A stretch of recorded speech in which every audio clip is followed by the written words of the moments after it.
Sorry, we're just finishing a very important negotiation. The portfolio slipped. At 11:47 p.m., an anonymous message arrived. Thought you should see what your husband is up to. I clicked the link. A live stream. Wife at home, cheating, more thrilling. 200,000 viewers. There was my husband Marcus in a hotel suite with influencer Scarlett Chen. Tell them how good this feels. Marcus said. Scarlett moaned toward the camera. So much better than some boring housewife. Marcus grabbed her chin. This is what a real woman looks like, not some frigid ice queen. Then he laughed. I married her because she was beautiful, well-behaved, and completely harmless.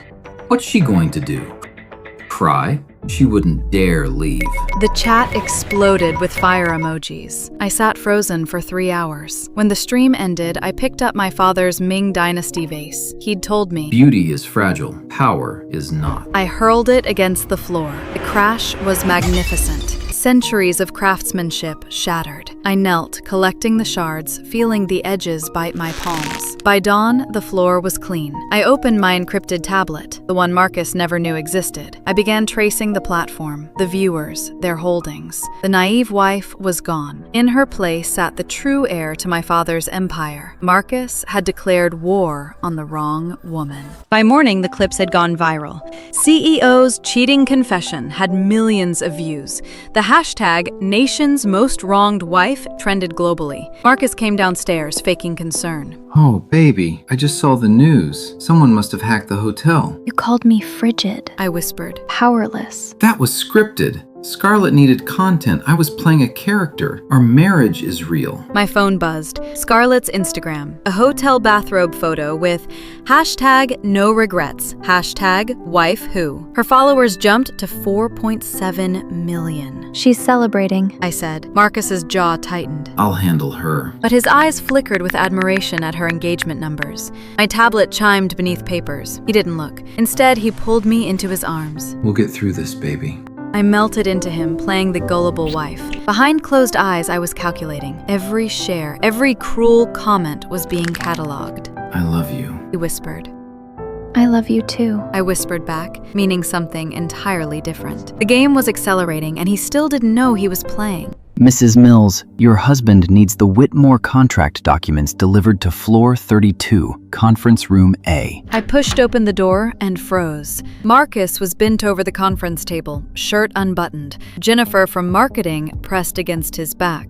Just set them on the side table. Marcus said without looking. We're in the middle of something. Jennifer turned to me. Sorry, we're just finishing a very important negotiation. The portfolio slipped. Papers scattered. Marcus laughed. Careful. They're worth more than your monthly allowance. I dropped to my knees, gathering documents. My wedding ring caught the light. Why don't you wait outside? Marcus said. We'll be done in about 20 minutes. I stood slowly, clutching the contracts. These need your signature tonight. Close the door behind you. Jennifer's laugh followed me into the hallway. Days later, I found the recordings on his private server. Intimate conversations, my miscarriage trauma, all cataloged. Isabella _vulnerability_ sessions. He'd been recording since our honeymoon, sharing them with business associates. I vomited. Then I sat back at my desk, cold and final. Marcus thought he was documenting my weakness. He had no idea he was creating the evidence for his own destruction.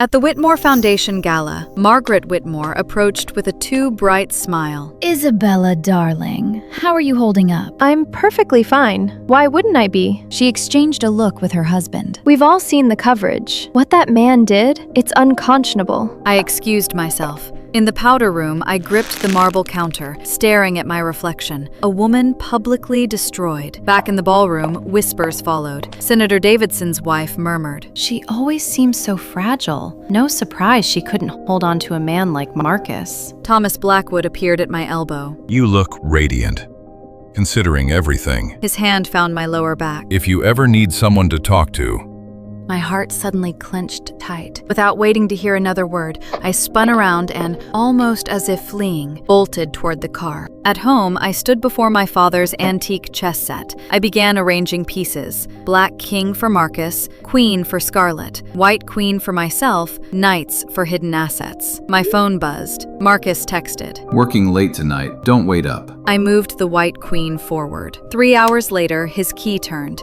He appeared in the doorway, loosening his tie, smelling of perfume. Productive meeting, He said. Everyone asked about you at the gala. His smile was sharp. I'm sure they did. After he went upstairs, I pulled the cloth off the board. The game had begun, and he didn't even know he was playing. At a coffee shop, Julian slid a folder across the table. The restructuring timeline is aggressive.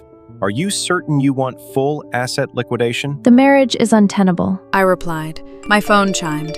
TMZ headline. CEO's wife's therapy tapes leaked. I feel like a failure as a woman. Julian read it. Marcus is weaponizing your trauma. Then Scarlett's Instagram. A wife replacement party live stream from Marcus's office. Influencers posed with cardboard cutouts of my face. Scarlett laughed. She's literally having a breakdown. The chat exploded. Wife replacement party is sending me. My phone rang. Marcus's cold voice. Nothing's private anymore. You should have thought before marrying out of your league. My therapy? My miscarriage? Ancient history.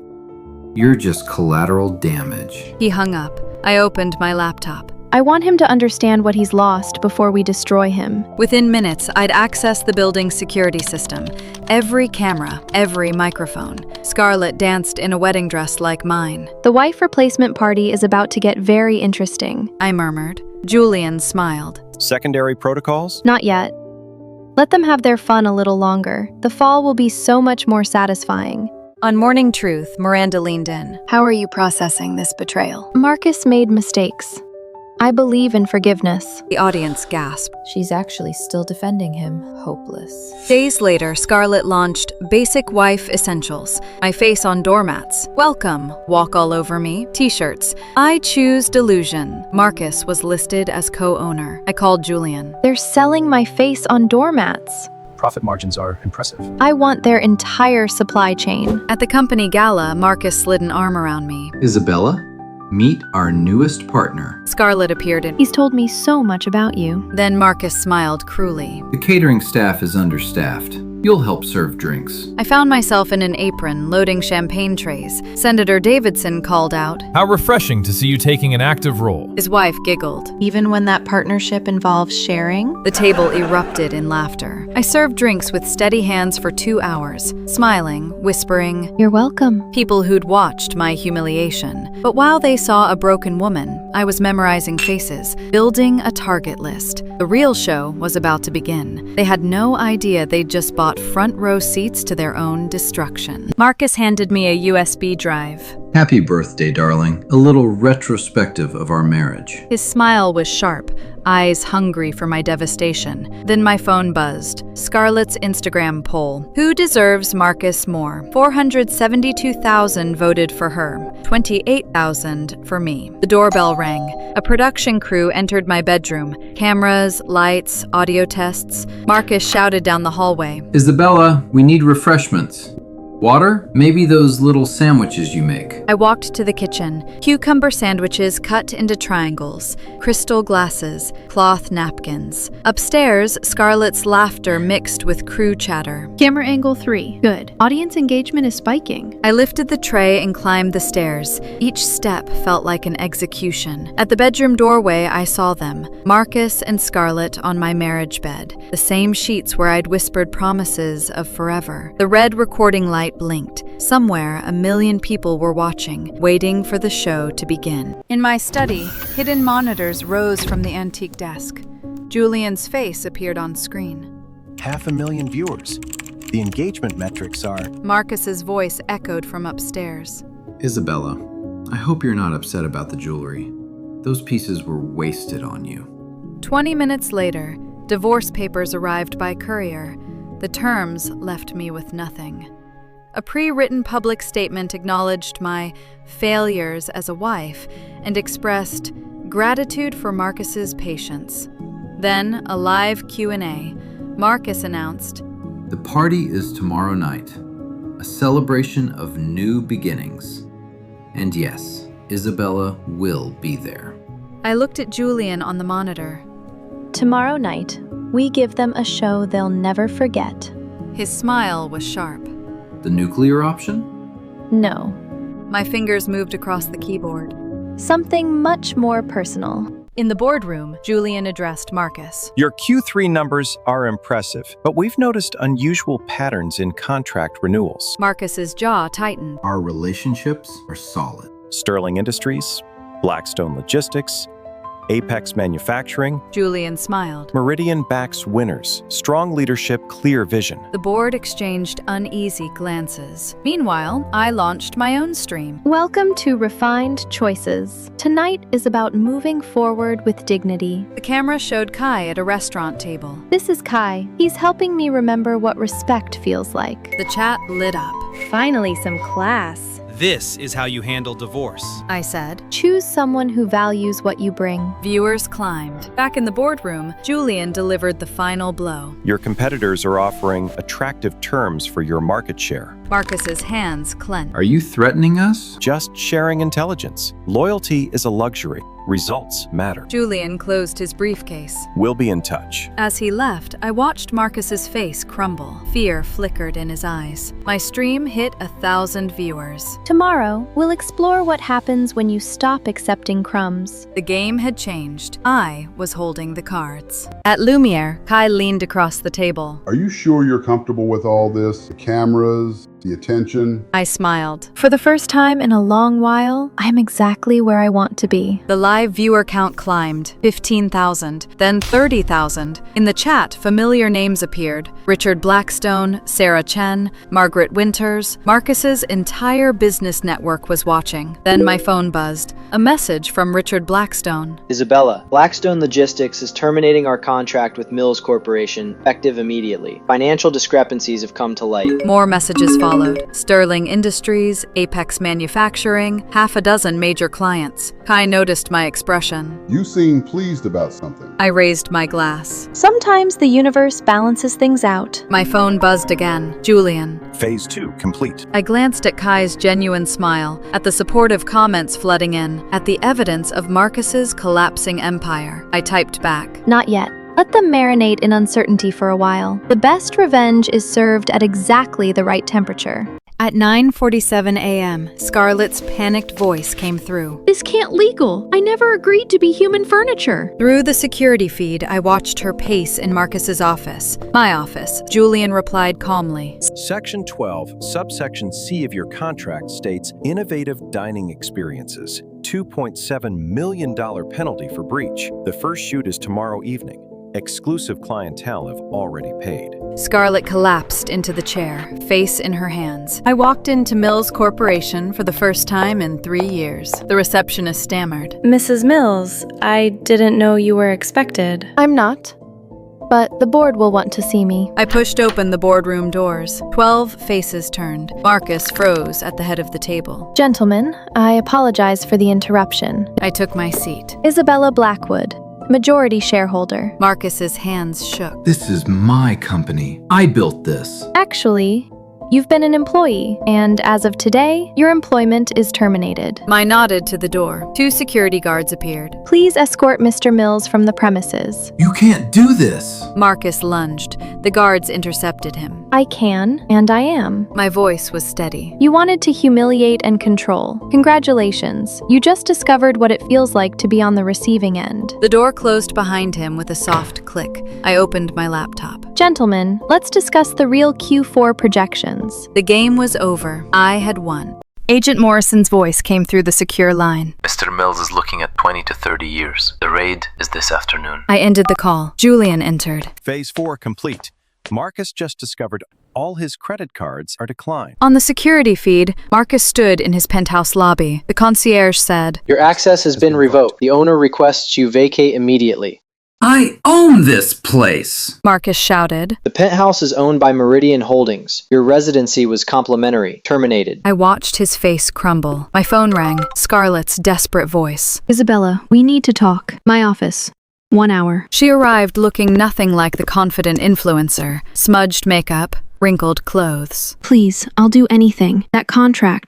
I can't survive what they're asking. I turned my laptop toward her, follower counts dropping, brand partnerships dissolving. Your career was built on humiliating me. Every cruel comment while wearing my grandmother's jewelry. You never thought I was a real person. Tears streamed down her face. I'm sorry. Welcome to being the punchline. My phone chimed. The live stream title, The Art of Consequences. 5.8 million registered. I stood. I have a broadcast to prepare for. What do you want? She begged. I paused at the door. I want you to understand what it feels like to be powerless. Congratulations, Scarlett. You're about to become very, very famous. The door clicked shut behind me. At 6:47 a.m., Marcus uploaded a new video. The real Isabella Blackwood. I paused it and called Julian. Execute Protocol 7. Already done. The transparency campaign went live 20 minutes ago. On my social media, 8.2 million followers saw my post. Complete transparency. Here's the real, unfiltered truth about my marriage. Marcus called, panicked. You psychotic bitch. Those were private. Were they? 12 million people disagree. Funny how context changes everything. I hung up.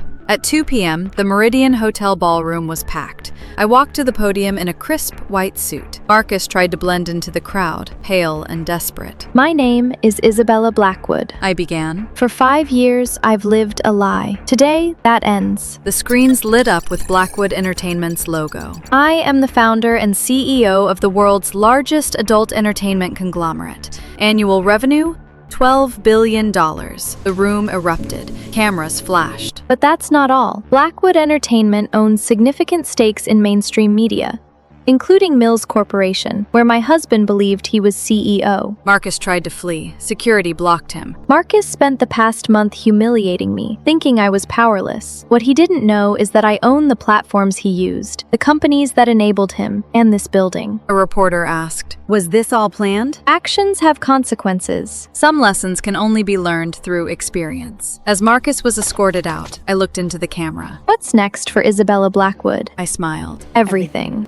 The morning news delivered my narrative on every major network. Julian stood beside me. Every outlet is running it. CNN, Fox, Bloomberg, even international. I sipped my coffee. The beauty of owning information is controlling how it flows. Then Julian touched his earpiece. Marcus is at the Meridian Hotel. Pills, whiskey, left a note. Our team got there in time. He's alive. I set down my coffee. Bring him to the private facility. He doesn't get to write his own ending. That afternoon, I watched Scarlett's collapse. Her mother's voice cracked through the phone. How could you do this? Her best friend? You're sick. I don't know who you are anymore. By evening, her followers dropped below 100,000. Her verification was gone. 3 days later, I visited Marcus in the sterile white room. Isabella, please. I'll give you everything. Just let me disappear. I sat across from him. You still don't understand. The penthouse belongs to Meridian Holdings, my company. The cars? Blackwood Financial, also mine. Your stock options? Marcus, you never owned anything. Every penny came from accounts I controlled. That's impossible. His hands shook. What do you want from me? I stood. I want nothing from you.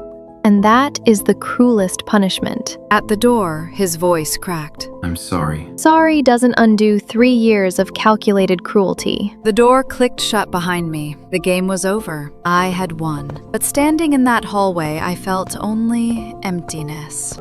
At 9 a.m., a courier delivered documents to Scarlett's apartment. Through the security feed, I watched her face shift from annoyance to horror. She whispered, You bought my family's debts? $847,000. Her mother's cancer bills, her brother's loans, her father's failed restaurant. My phone rang. I answered on the 4th ring. Please, Isabella, punish me, not them. This isn't punishment, it's leverage. You perform exactly as directed, or your family loses everything. I called Julian. Release the documentary teaser. The architecture of manipulation went live. Shadowy figures, distorted voices. Subject exhibits grandiose self-importance, lacks empathy, views relationships as transactions. Scarlett tried to fight back. YouTube suspended her account. She drove to a news station. Security footage showed her being escorted out. The news director said, "We can't run unsubstantiated allegations." By evening, she sat in her empty apartment, furniture repossessed, staring at Julian's contract. Apologize on my live stream or her family's ruin, she signed. Julian messaged, Tomorrow's stream is confirmed. I raised my wine glass to the city lights. The world would watch Scarlett apologize, and then they'd understand. Isabella Blackwood is not a woman to be underestimated. The most satisfying moves were yet to come. At 6:47 a.m., Julian patched through a call. Ms. Blackwood, this is Rebecca Martinez. 3 years ago, Marcus recorded me in the bathroom, posted it online. I lost my job, my fiancé. I've been too ashamed until now. I set down my coffee. Go on. By noon, 17 more women called. Same pattern. Julian appeared in my doorway. The DA's office wants to meet. Largest digital abuse case in state history. That evening, Scarlett's Human Sushi series went live. The comments had flipped. Karma is real. She brought this on herself. Julian knocked. The documentary is ready. Midnight launch. Perfect. Marcus's transfer? Tomorrow morning. Federal charges. Wire fraud, racketeering, revenge porn. 25 to life. I raised my wine glass to the city lights. Justice served. 17 women would finally have their. The morning sun filtered through my penthouse windows as Julian slid documents across my desk. The Blackwood Foundation for Survivor Support. $50 million initial funding. I signed my name. Ensure Marcus's victims are the first recipients. Later, I stood in the sterile room where Marcus lay. His voice cracked. Was any of it real? The shy smile, the way you seemed impressed by me? I leaned back. What do you think? You played me perfectly, studying me like a lab rat. You weren't difficult to predict. Narcissists rarely are. What was the end game? You were a test. My father taught me love is weakness, that any man given power reveals himself as predatory. I wanted to prove him wrong. I gave you everything. A beautiful, submissive wife, no consequences. I wanted to see if you could love. You used me, he whispered. I gave you every chance to be better. Every cruel word, every betrayal. You chose those. I simply provided the stage. His eyes widened. Scarlett? I smiled. Do you think she'd have noticed you without encouragement? The algorithm, the brand partnerships, the financial pressures? All orchestrated. She chose to participate. So did you. The live streams? The humiliation? Necessary documentation. My pain was real, but purposeful. I moved to the door. Tonight, my final live stream. The world will learn about the test and how completely you validated his cynicism. Isabella, please. Goodbye, Marcus. Enjoy knowing every moment of our marriage was a lie, just not the lie you thought. Marcus leaned forward in his cell. You think you've won? I always knew what you were. I laughed. Should I show you the footage from our first anniversary? You spent 20 minutes explaining hostile takeovers, bought me Economics for Dummies for my birthday. Julian's tablet played the board meeting clip. Marcus watched himself. Genuine shock, then horror. 3 years of you explaining the stock market over breakfast. You never once questioned if I was more than I appeared. Marcus's hands shook. Isabella, I can change. You had 3 years. Instead, you live-streamed our intimate moments for entertainment. I paused at the door. Tonight, the world understands what this was about. Not revenge, education. What about Scarlett? She made her choices. I just provided the stage. I left, feeling victory settle around me. Harvard Business School wanted my strategy as a case study. Forbes called it the most sophisticated corporate revenge in history. But as I caught my reflection, the woman staring back was nothing like the wife who'd served Marcus coffee. This was Isabella Blackwood, powerful, calculating, untouchable. Yet, somehow, the victory felt hollow. The morning news played across my monitors. CEO Marcus Mills faces federal charges in the largest digital abuse case in state history. Footage showed him in shackles, hollow and defeated. I sipped my real Colombian coffee, not the cheap blend I'd served him for 3 years, and felt nothing. Julian appeared. Final numbers. Mills Industries stock hit 0. Assets liquidated for victim settlements. Poetic justice. I watched Scarlett's interview. The host asked, "Do you have any remorse?" Her rehearsed apology fell flat. I wondered if she'd learned anything, or just better acting. That afternoon, I visited Marcus in his cell. His eyes were hollow. You ruined me. You ruined yourself. Was anything real?